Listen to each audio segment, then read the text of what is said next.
Bienvenidos todos. Good evening, good afternoon, good morning. Depending when you're watching, welcome to En Casa con la Plaza. This is La Plaza de Cultura y Artes series of conversation, presentations, demonstrations, and performances from our home to yours. 3, sometimes more times per week. It's our way of fulfilling La Plaza's mission of telling the little known stories of Mexican Americans, and all Latinos, and the founding, growth, and evolution of the greater Los Angeles area. If you're joining us on Zoom, you could chat with us. Just click on chat and you could tell us where you're coming from. You could also ask questions right there in the Q&A. Just click that button and ask a question. We might answer it, we might not, but at least you'll be able to ask. If you're on Facebook Live, comment, wave, ask a question. Let us know where you're viewing from. Share on your own Facebook page. Start a watch party. Get the fun going. So without further ado, let's set your hair on fire and run down the street screaming about the happy hour. Jesus, leave the poor people alone. They're exhausted. Let's get the happy hour started with our good friend and yours, who's been gracing our screen for the past, what is it, 2 months now? Every other week.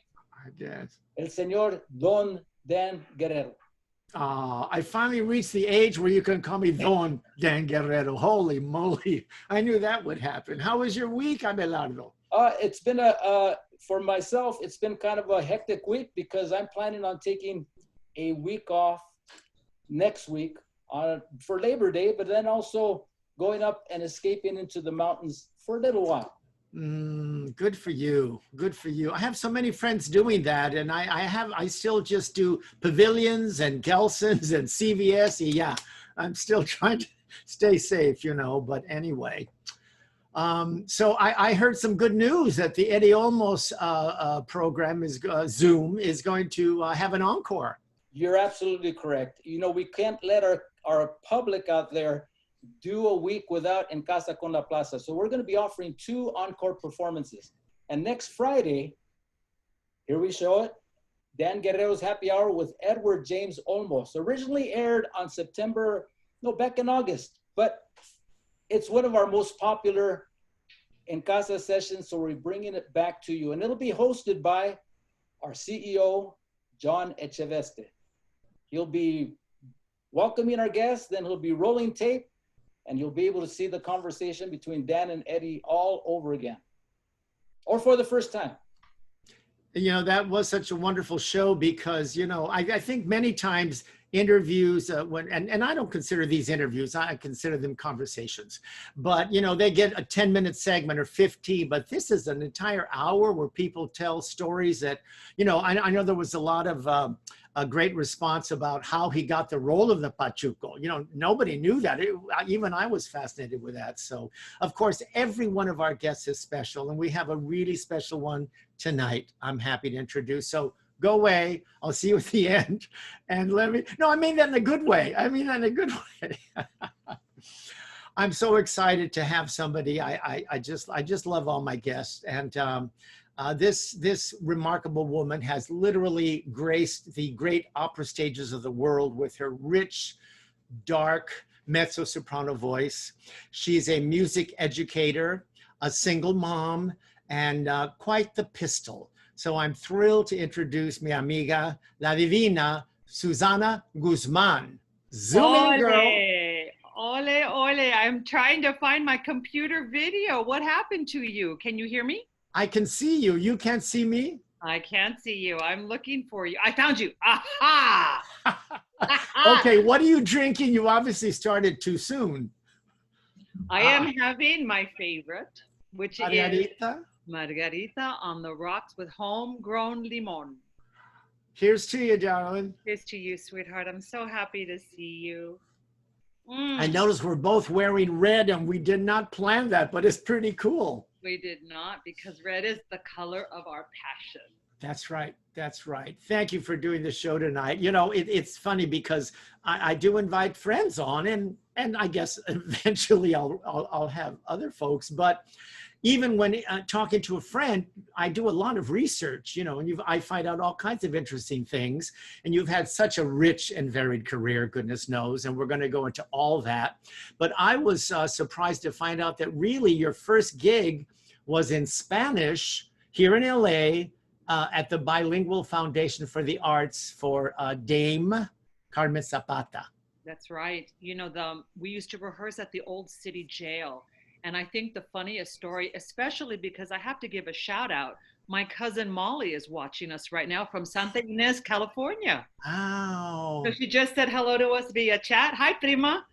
So you will like this story about your Uncle Moby. My father, one day, my car didn't start and I had to get to rehearsal. So I said, Daddy, I need you to take me to the Bilingual Foundation of the Arts. And he said, where is it? I said, it's on Avenue 19, just around, it's near the Burrito King. And he said, oh, you mean the old city jail? I said, yes, Daddy. How do you know about the old city jail? He said, everybody knows where the old city jail is. Isn't that funny?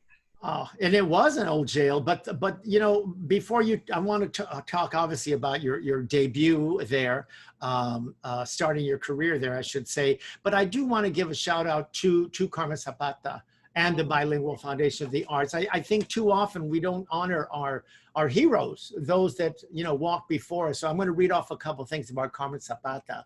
Believe it or not, she was born in New York. She made her Broadway debut in the chorus of Oklahoma in 1946. She was very active in the Chicano movement out here after she moved to LA in the 60s and 70s. She co-founded the Screen Actors Guild Ethnic Minority Committee with Ricardo Montalvan. She was one of the original members of Nosotros. She co-founded the Bilingual Foundation of the Arts in 1973, where many a Latino, including Suzanna, got their start because, listen, they're not banging the doors to get us today, let alone in that time, right, Suzanna? It was amazing. And the people I worked with, such amazing luminaries of the Latino world, Sal Lopez, Annette Cardona, and Margarita Galvan was our director. We loved Annette so much. And the other thing that they were so beautiful with doing, not only supporting and mentoring young Latino artists, but also promoting the works of Latino authors. So the piece that we did with was pretty hysterical because it was called Se Necesita Costureras con Experiencia, a musical. It was a musical. Se Necesita Costureras con Experiencia. You still remember the words? That scares me a little. How could we forget? Oh my goodness. And Christine Avila, she played La Chole. And I was going to say, all those people have gone on like you to have stellar careers. Isn't that wonderful? And the places that we went on tour with this show. I got my equity card. I was able to go on tour, and we went to places like Oxnard.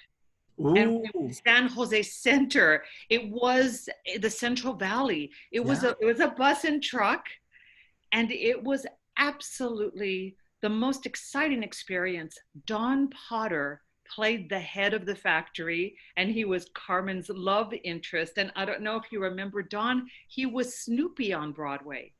Oh my gosh! Isn't oh my that gosh! Lovely. And you were bringing live theater to places where, especially seeing live Latino theater was really rare. Yeah, Carmen and Margarita and Estela, they co-founded it. That was a wonderful group. So shout out to them. Now, it's interesting because, of course, you're known as this opera diva, and diva is a good word. It's become sort of a bitch, but it's not. No, it's not. A diva is someone, opera, you show up. Oftentimes, without having sung for the director before, the company hires you. So you may get a job in Nice, France, or in a small town in Germany, and they've never heard you before. They might have seen a tape of you. So your job is to show up and understand yourself so well that you can help them. So a diva really means someone who knows who they are and can say, I look really bad in a red wig. I don't believe you do, but no, that's interesting because I think of the diva as someone with presence and with strength, but it's become to me now she's a pain in the ass. She's really a diva, you know. You know, it's those of us who have worked so long and hard on a certain technique or in a career that we are searching for the best, and we want to bring the best. And that's something that you don't always see in other art forms, where you don't see a statue, the beginning of the statue, giving notes to the sculptor. All right, a little bit off my chin there. Give me a better chin line. Well, let's talk about that ass. Yeah, right. No, and the truth is, when you have been around as we all have, you know how to do it, and you know how it doesn't mean you're not flexible and you got to move things around, but sometimes you arrive in those towns and they don't know what they're doing. So you really better have your stuff together. And to be able to say to them, let's start from the best and move forward. And I can tell you what I do. Let's collaborate in that capacity. We have so little time in opera. That's right. You show up with your music completely learned, whatever language it is, and you come ready with your interpretation of it. And I know sometimes people can be inflexible, but one time, for example, someone said, I see you as a 16-year-old barefoot gypsy girl. And I thought, I've never been 16-year-old. I've always looked like I'm 55. So, you know what I mean? It is a really interesting way that we sort of say, well, I give you this. How about you give me this? And we come to a true collaboration. That's what I have loved so much about singing opera. But you know what's interesting about opera too, because I come from musical theater, as you began. So we're going to get to that in a second. But it was thrilling. We've worked together many times. But when I directed that mariachi opera at the Soraya, Cruzar la Cara de la Luna, and you're the one that said to me, because I usually do musicals, and you said, oh, everyone will arrive knowing the music. No, I was like, what?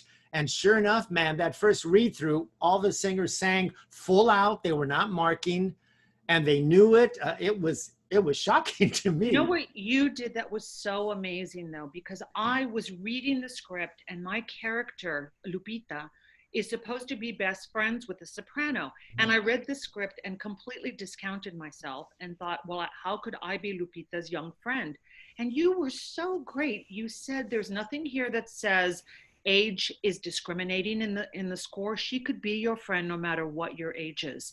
And I remembered in opera, in my debut at the Kennedy Center, Rostropovich and Galina Vizhnevskaya were screaming at each other in Russian.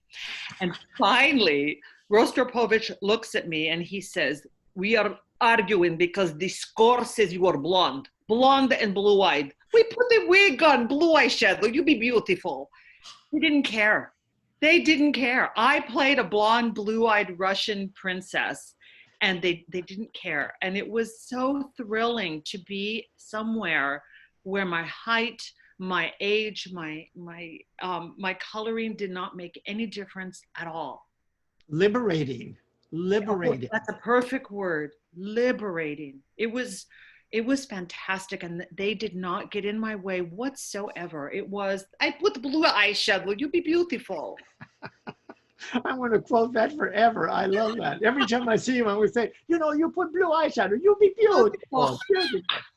Now, but let's back up a little bit, because you grew up in El Sereno, I know. Yeah.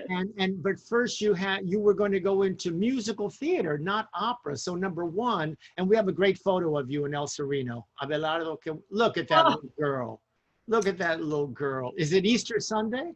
No, do you know what this is? I have to give a huge shout out to the Los Angeles Parks and Recreation.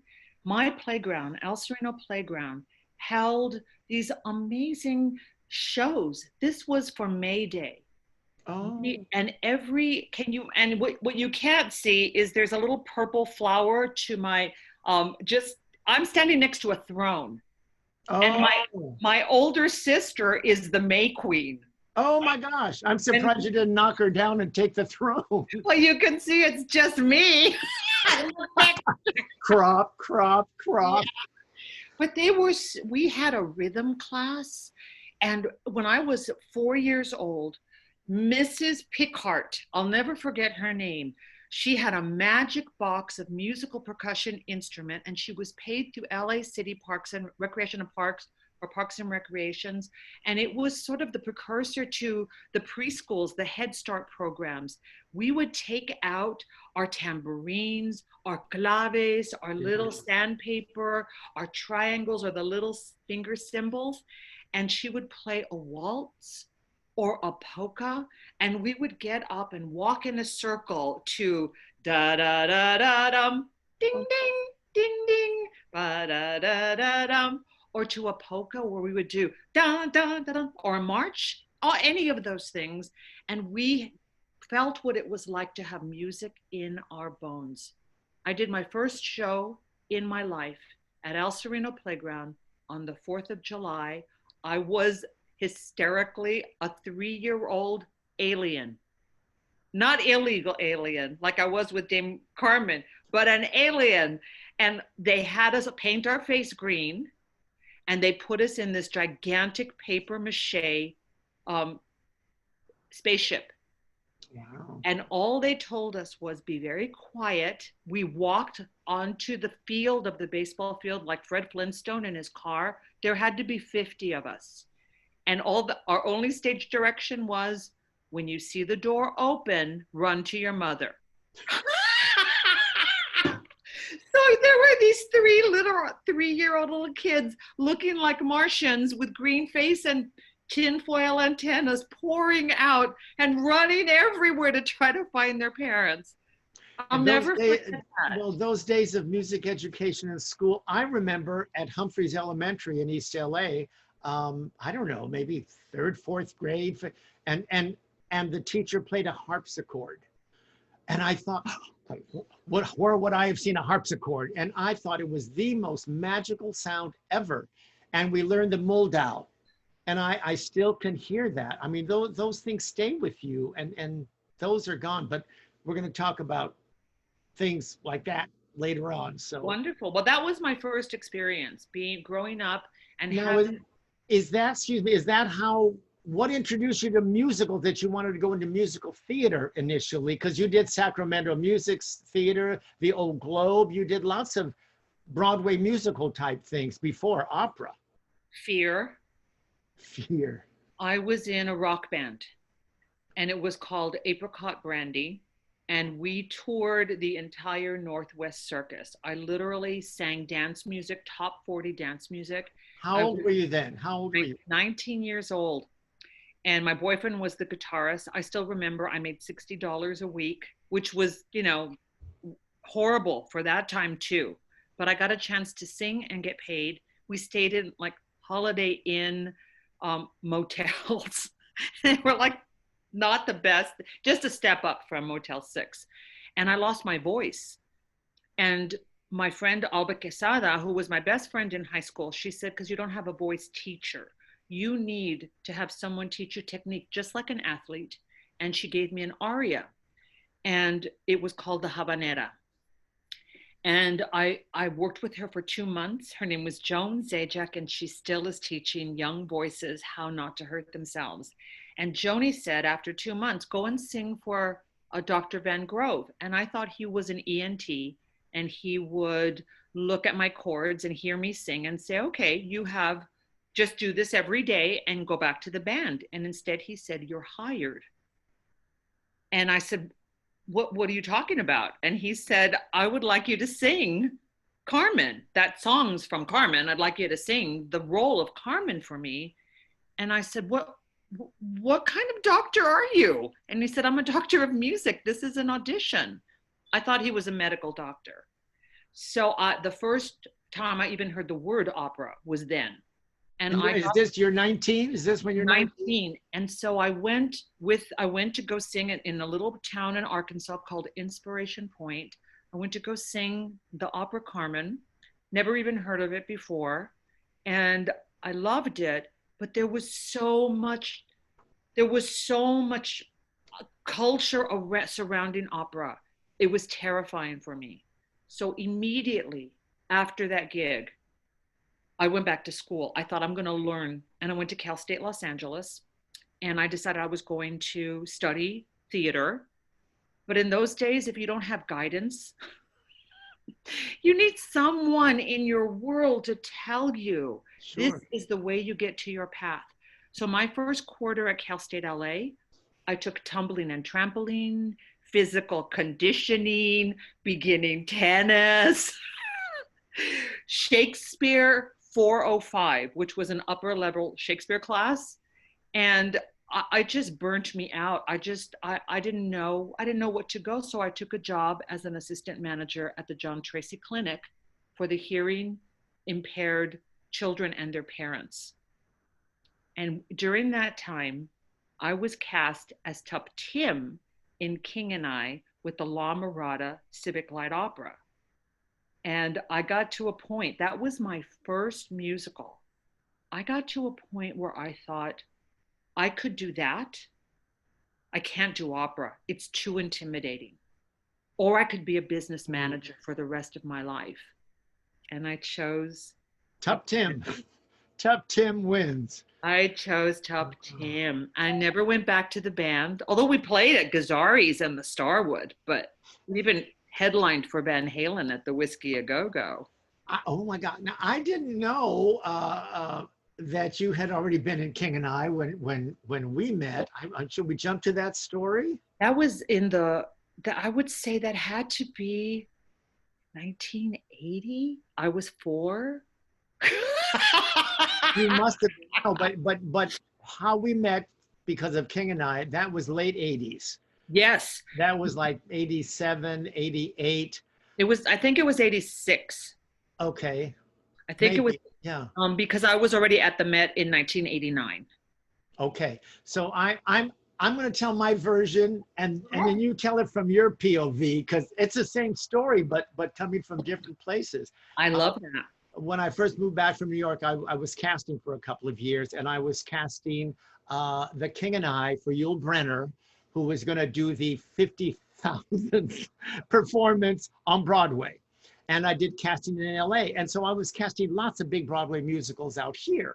And every time I'd see who was coming in, I was looking for Latino names. No Latino names. And I would say all, ethnicities, that's the word you used in the 80s, and I'm looking for Latinos, never any Latinos coming in to audition for Broadway musicals. So now I'm doing King and I see on the list, Suzanna Guzman. And I'm like, a Latina, thank God. She walks in and I go, please have this girl sing. Please, I'm saying to myself, I want a Latina in this. And these pipes come out.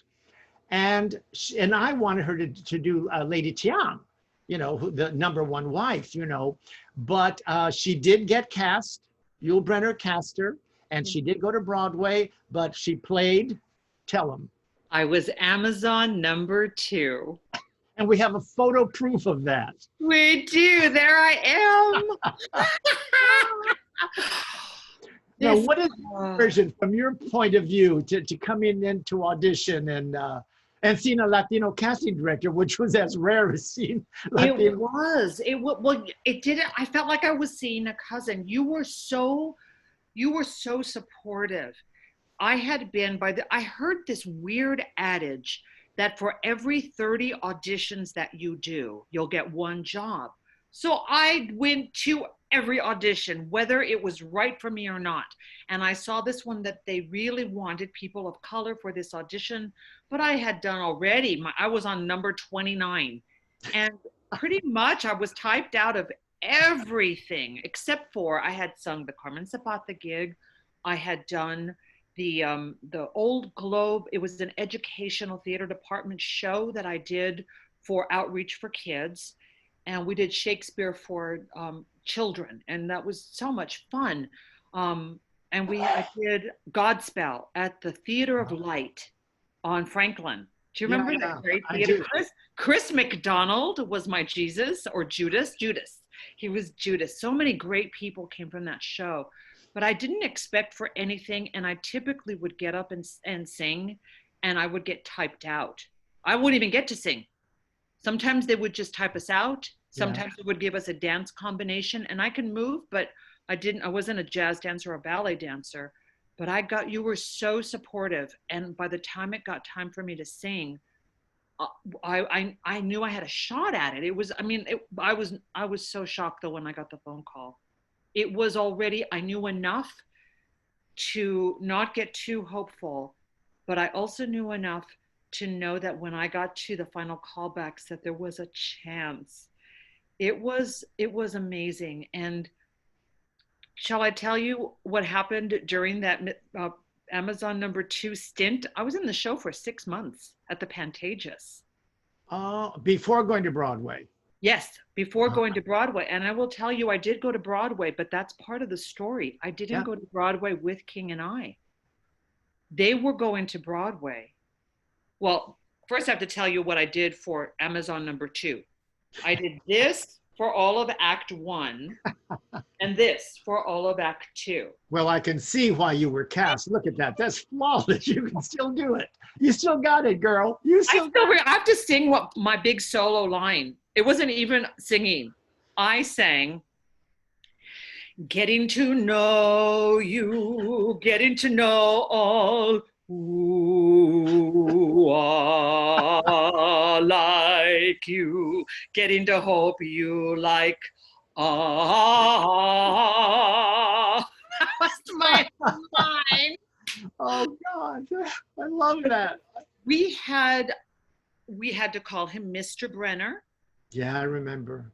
The Amazons, Janet Jordan was Amazon #1, which meant she entered the stage first. And as Amazon #2, I was next, and then Mr. Brenner.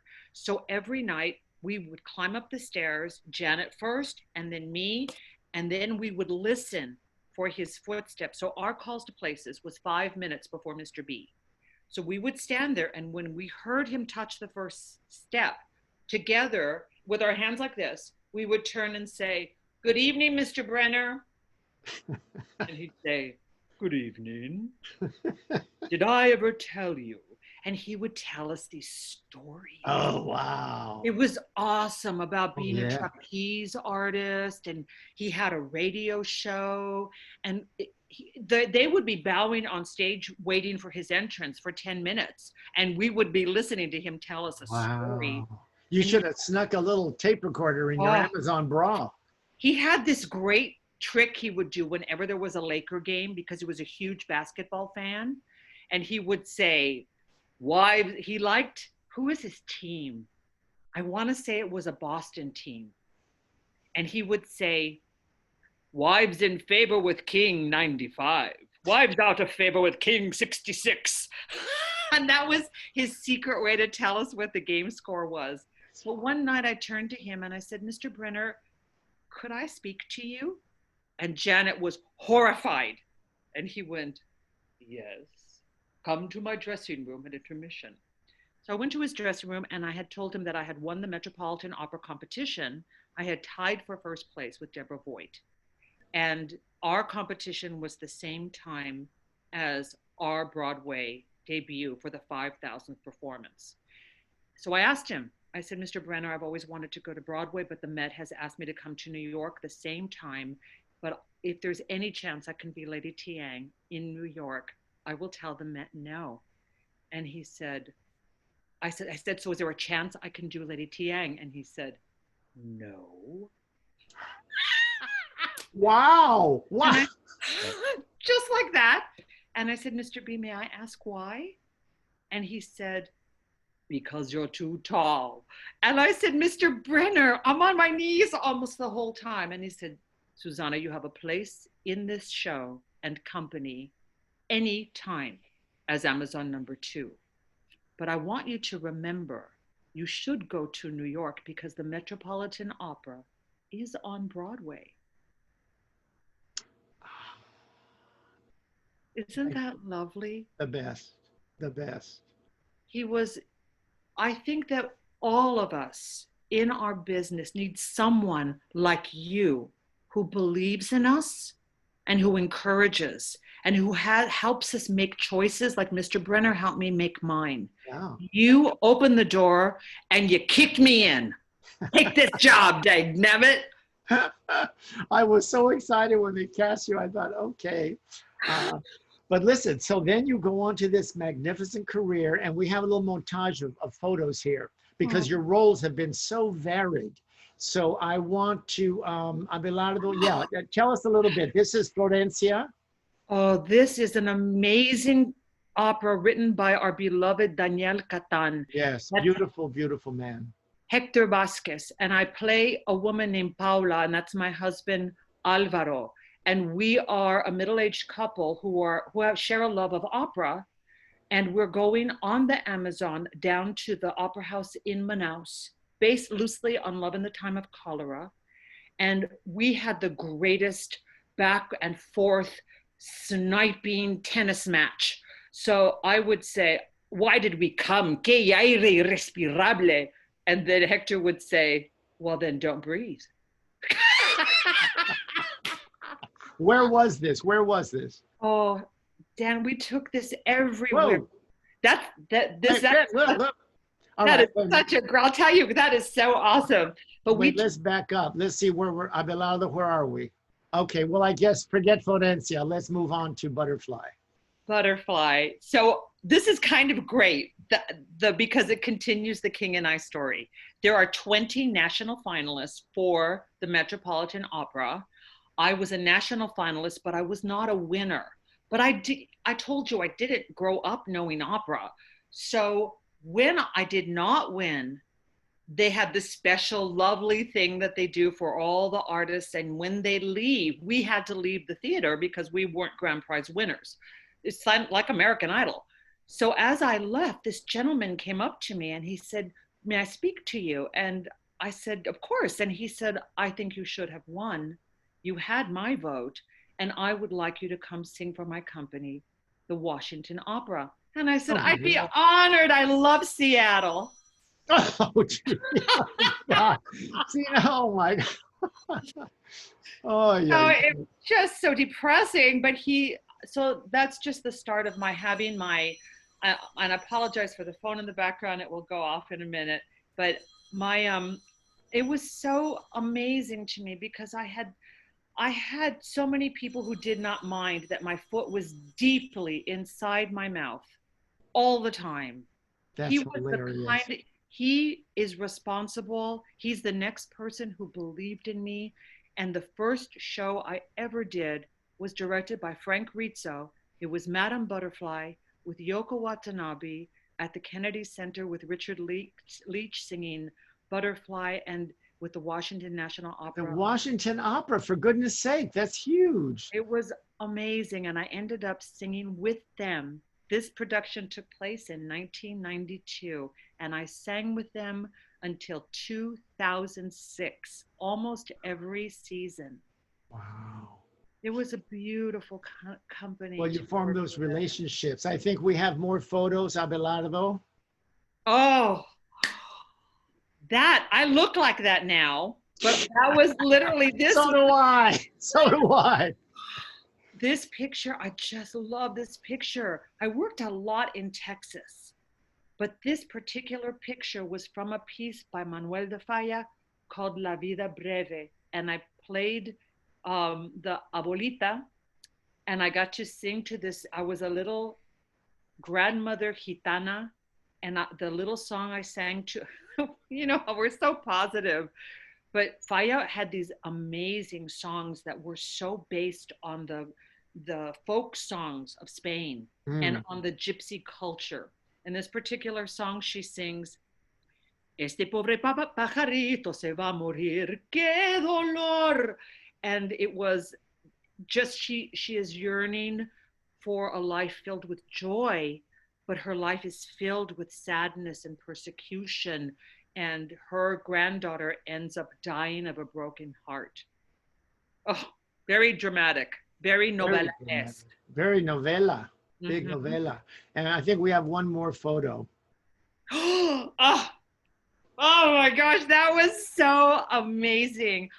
I think of all the roles that I was able to do, Carmen was my most exciting, I had the best Don Jose's, we say Don Jose in Santa Fe. I was able to do Carmen, over 200 performances in the Peter Brook version.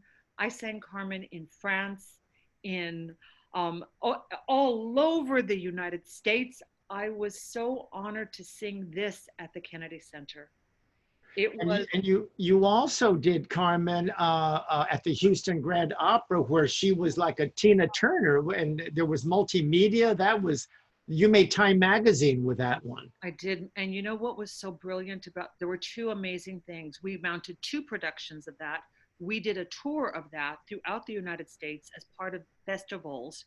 But we started out in Miller Park with 5,000 people in the audience. And I thought that was magnificent. The next night, there were 12. The final night, we had an estimated 25,000 people in the audience. Wow. 25, that's Central Park sizes. And that was directed by Pasadena's own Michelle Asaf, who's a wonderful, wonderful director. And it was the experience of a lifetime. David Gockley is another person. You know, Dan, when he said, "Would you be my Carmen?" I literally got down on my knees and I kissed his hand. It was to be able to represent someone who looked like me. Even though I was Tina Turner, I was my skin coloring, I had my own Latina heritage coming out through me. And to play ourselves, there's nothing like it. And we need our younger people to see those images so they know they can do it too. That's what I think you started this door opening process, to say, it's okay. You can come in and show us who you are, and there will be an audience for your voice. There will be people who are yearning to hear you sing. There will be people who are yearning to see themselves reflected in you. Do you know, this is funny. When they did an article about that Carmen in the Los Angeles Times, and it wasn't until years later that this woman came up to me and she said, I wrote a letter to the Los Angeles Times to tell them how proud I was that they did an article about you singing Carmen, because for the first time I saw myself. And they published her letter, and that was Josefina Lopez. Oh, wow. Oh, wow. Josefina Lopez, who wrote Real Women Have Curves, and yes, has a wonderful theater, Casa 101. Oh, 101. Mm-hmm. Yeah, and a restaurant. And she was the first graduating class of LOXA. Did you know that? No, I did not know that. And that's a perfect segue, because we're about to go there. We should have brought Josefina. Well, we're going to do Josefina at some point. But Mija, so we share a great love for music education and supporting that. And you have a fantastic new gig, I know, at LOXA, the Los Angeles County High School of the Arts. Mm-hmm. And also we're both very involved with the Neighborhood Music School in Boyle Heights. We love them both. Neighborhood Music School, my tia Marta, who turns 99 years old this year, was at the original Neighborhood Music School, and she would take clarinet lessons. She started with saxophone, but then she went to clarinet, and she remembers her teacher. She remembers the influence. And she's 99 years old, and she can still tell you stories about the Neighborhood Music School. And they're still there. Ignacio Gomez, who of course did the famous Pachuco illustration, he says, oh, I went to the Neighborhood Music School. Believe it or not, they have been providing low-cost music education for kids in Boyle Heights for 105 years, 106 years, something unbelievable. Because our community in East Los Angeles realizes the need for having arts, because it's part of our culture. It's just part of the Latino culture. And in order for it to continue, we have to have schools that teach strings, classical instruments. We use in mariachi. We use them in all sorts of disciplines. We have students who have come from the Neighborhood Music School who are so far ahead of other students simply because they understand music theory. They understand how to create music using their technique. I wish I'd had that. And I know when I was, I'm on the advisory board, as I think you are, and I remember saying, I wish you'd been around when I grew up in East LA in the 50s. That's when she said, We've been here for 104 years. I didn't know. I was in East LA. Boyle Heights was separate. But the greatest thing, and we're going to get to LACSA, but neighborhood music school. So there was we did a Christmas thing, I think 2 years ago. And as you came to this beautiful Victorian house that looks like something on Main Street in Disneyland, there was mariachi. So there were these kids, teenagers in their full charro playing mariachi, blah, blah, blah. And then you went inside for the rest of the concert. And at one point I said, I thought there was supposed to be the string quartet. Yeah, the kids are getting ready. And they came in rushed. And one of the kids now doing the string quartet rushed so that he put on his black shirt, but he still had his charro pants on. So, which was so magnificent, because this kid went from playing mariachi to a concerto, string quartet in no time. It was so beautiful. But tell us about LACSA and your position there. This is fantastic. It is really exciting. When I first started, it started in 2007.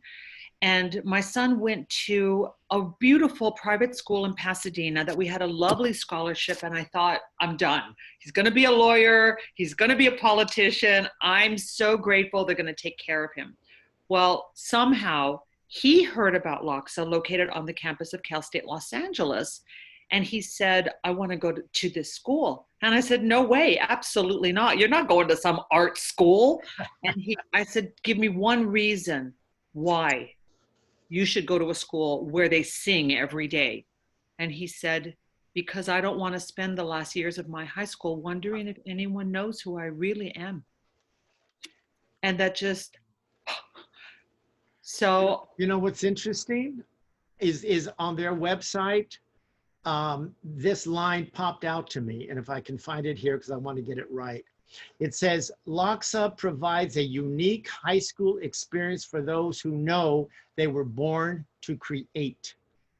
That's fantastic, Mom. And that's what Connor felt.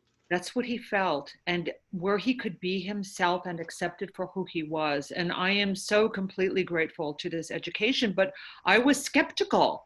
And it turned out to be the most amazing tuition-free school with people who are the teachers. The arts, they have academics in the morning, and the arts teachers are working or retired professionals. So we had in our dance company, for example, we had Brown. Oh, I can't think of his name, but he worked with Lester Horton, and he taught all the Lester Horton. We had dancers from the Nederlander Dance Company. We have Kenny Dennis, who turned 90 years old this year, who played for the Cannonball Adderley Trio in the Army in the 1940s, was married to Nancy Wilson, and still is teaching LACSA students. Miles Davis, Lena Horne. These children are getting these phenomenal people to be their teachers. So I was so happy that he was able to find this group, and doubly happy because that was exactly when the financial crisis hit. And I was able to be, the job opening as the director of community engagement opened up. So that meant my job very simply was to tell the world about LACSA. So I went to my grammar school, Farmdale Elementary School. I went to Wilson High School, Roosevelt, Garfield, Hollenbeck Junior High School, the Milliken Middle School, Walter Reed, all these middle schools across the Los Angeles County. And I said, do you guys know about this amazing school? As I got things really open to so many people, I realized I had to make a choice as the opera companies came back, and I decided I was getting more work. So I went back to singing full-time opera. 3 years ago, the young man, Andres Ramirez, who had taken over the opera company, 28 years old, he died suddenly of a heart attack. Oh my God. And he was a brilliant tenor. We had done Bless Me Ultima together with our friend Hector Armienta in San Jose. And the kids were a mess because he was kind and supportive. He was everything you would want. So I said, I'll go and I will help get the kids on their feet until they get a real, a real director. And I saw what Andy's plans had been. He did a Rigoletto that was using songs in Spanish, making the star a Latino pop star, and it just lit me on fire. So I asked if I could stay, and I loved it. For the Duke, who sings a super scary, hard aria, instead of singing that song, because he was a young singer, he put in Muñequita Linda to speak to Gilda. So we interpolated beautiful Latino music, the Spanish language, to create an homage to the Me Too movement. And that's what we do now. So the next opera that we did was Amal and the Night Visitors. I translated it into Spanish. Amal y los You Reyes. translated it? I did. Wow.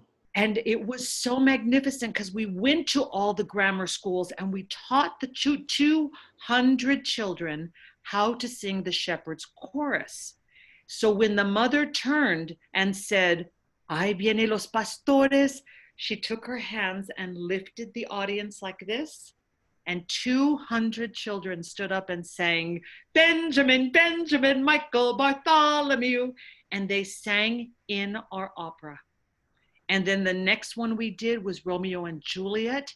And we put, for the ball scene, we put Fergie's A Little Party Never Killed Nobody. And we used the Shakespeare text. We used Lorca music from Lorca, from Gounod. Our little tenor said, "For my mind misgives some consequence hanging in the stars, but he that hath the steerage of my course, direct my sails. Could be, who knows, it's only just out of reach." And these kids would be the star of any school that they stayed at. But because they're here in this program, it's as though they found their tribe. And they support each other. We do professional productions that are twice a year. Our company is part of Opera America. We are the only high school opera company in the country that has a season with orchestra. And we perform in every language, mostly Spanish. We serve our community. We raise funds. People can come to some of our performances and donate to the Cal State Food Drive. And they will go to their colleges with more information than I have now of how to be a professional singer. Now we have a clip I want to show in a second, but first of all, your title is very fancy schmancy. You're producer director of the Loxa Opera Company. We say TOC at Loxa. The opera company, TOC, T-O-C, at Loxa. Very fancy. Tell us about this clip. Tell us about, is this from the West Side you were just talking about? And what, because now you're doing everything via Zoom, obviously. Yes. So we're doing set up this clip for us. In the Baz Luhrmann movie Romeo and Juliet, during the wedding scene, the young lovers come together and this is the scene that they get married, and they do the Shakespeare dialogue, and then we sang this song. We were in our first day, we were in our last creative team presentation before we went into the theater on March 12th this year. March 13th, the school was closed. So our students graduated without any graduation ceremony. They were unable to do their final performances. We had 2 spotlight winners who were both Latinas, Estefany Lopez and Amelia Aguilar, grand prize winners of Spotlight, and they could not do their performances live. So the least we could do was create this Zoom gift that we wanted to give to Los Angeles to let people know, that Loxa is a school where people of color are welcome. Any persuasion, anyone who makes the audition is welcome at our school. And this was just a little gift to tell people it's going to end someday. And it's from the Baz Luhrmann movie, Romeo and Juliet.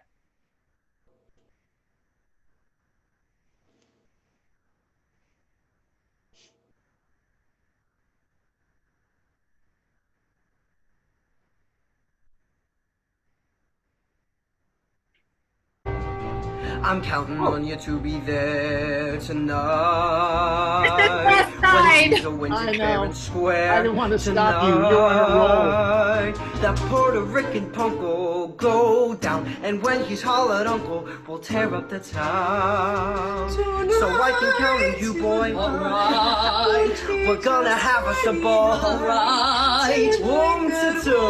Find the way. I'll see you there about 8 tonight. We're gonna rock it tonight. We're gonna jazz it tonight.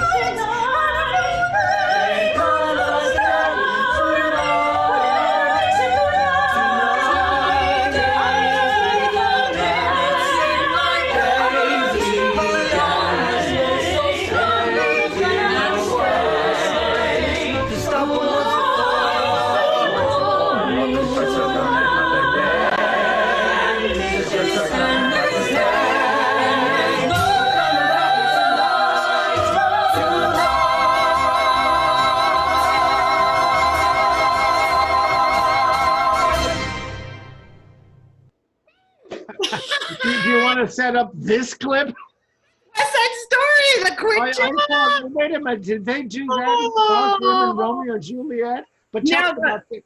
You know what I loved? All the colors, all those people were all kinds of colors there. They're beautiful. I just love it with all my heart. And we had our Tony was a Latino, our little Brian Munoz. He is amazing. He sings in a trio band, and he was a finalist on Tengo Talento, Mucho Talento in Mexico City. And he's a senior. He was a senior last year. Our little Maria is at USC now. Beautiful singer.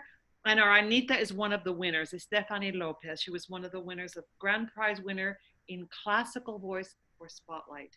I just love seeing young people who are already, got their passion and are on their road. We talked quite a bit about Connor, who just got engaged, I know, and we're going to see a photo, but I want to talk about being a single mom and carving this career. I mean, any single parent that does it, but especially in our business. Can we see that photo of Suzanna with Connor? Oh, my beautiful. He was like 5 when I first met him, I think, right? He was little. He was very small. He was smaller than that. It was when we were in New York at the That's Milford Plaza. That's right. And your father and I were chosen for that the Miller calendar. Correct. With Correct. With Ruth Fernandez and Jose Feliciano and your dad and Jose Hernandez, Sol de Mexico. That's right. And Connor walked in and he was so exhausted. He walked straight to your father, had never met him before, climbed up on his lap and fell asleep. And I rush up to your father and I look up and there you are. And I said, Dan, what are you doing here? I had no idea that your father was Lalo Guerrero. It's a small mundo. But tell me about, and listen, this is for any career, a teacher, a waitress, being a single mother, but particularly in our business, which is so, what word am I looking for? Spotty anyway. How did you manage it, girl? Opera was the most amazing part-time job that anyone could have. And I say part-time because we did not work every day, especially during performances. So I was able to spend so much time with my son. And because he traveled with me. So by the time he was 5 years old, he had enough frequent flyers to bring a friend with him when we went to Edinburgh. Oh.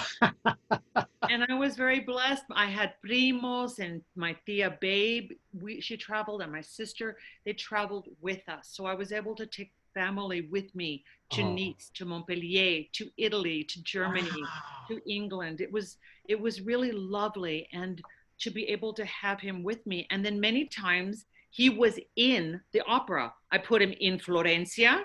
I put him into Carmen. It got to a point where I'd say, mijo, they'd like you to be in the chorus of Carmen. And he'd say English or French. But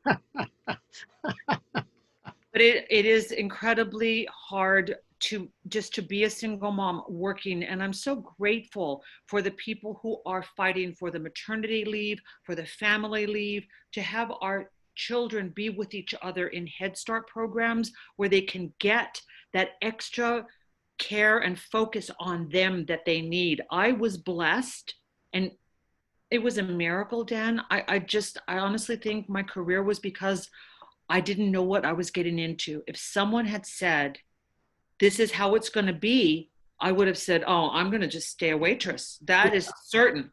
Yeah, yeah, yeah. I know. Worked- it worked out really beautifully. And look at the people who we've met, Dan. Oh my God, yes. I have friends who worked at AT&T for 40 years. They have pensions, they have the gold watch, and I'm still scratching, trying to break into showbiz. But I wouldn't change it for just what you're saying. The people we've met and the places we've seen and the experiences, you just can't, I'm sorry, you can't beat it.